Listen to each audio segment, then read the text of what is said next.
My name is Cheryl Smith. I'm the Conservatorship Program Administrator for Dallas County as well as some of the eastern outlying counties.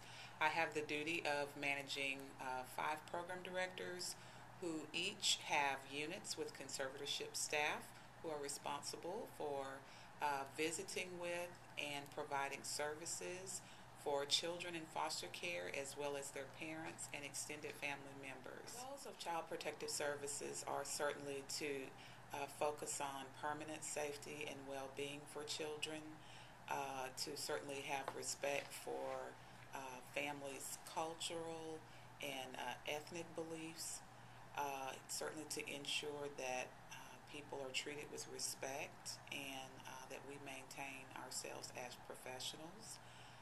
But certainly I think the main thing is to prevent child abuse and maltreatment. That is the main focus of our agency. I see CASA as a very important piece of really helping us make good decisions for children, short term and long term. They're able to go out and speak with different people who have been a part of that child's life, not just the parents, but family members, teachers, collaterals in the community. They really help the child to maintain family connections and to really be a constant source of support for children that are in our foster care system. So that's really how I see CASA. My expectation for our conservatorship staff is that they certainly make sure that CASA is a part of any discussions related to permanency planning. When we are looking at making decisions about placement, it's always important for us to hear from CASA and to get their insight about what facility, what home may be a resource for that child.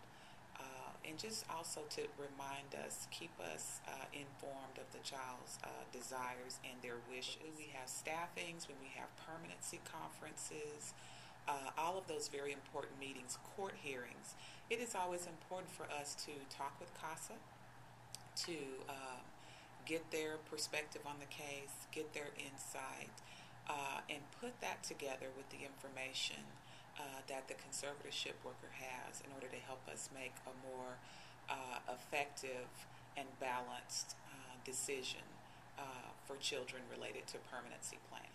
I think conservatorship workers would first and foremost like for CASA volunteers to know that they have many tasks. They have many kids that they're working with as well as families.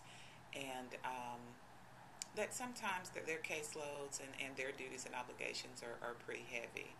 I certainly think that they want them to understand that if we're not always as responsive as we should be, it's certainly not a slight to CASA in any way.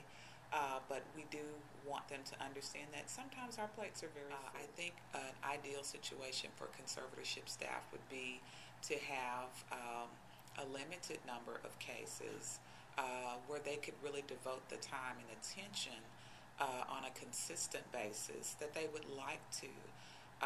I believe all of my staff are here because they love the work that we do, although it is difficult, but I feel very strongly in saying that they are committed, and they certainly try their very best to make sure that all of our kids have the resources and have the services that they need to address social, emotional, medical, behavioral issues or needs that they may have.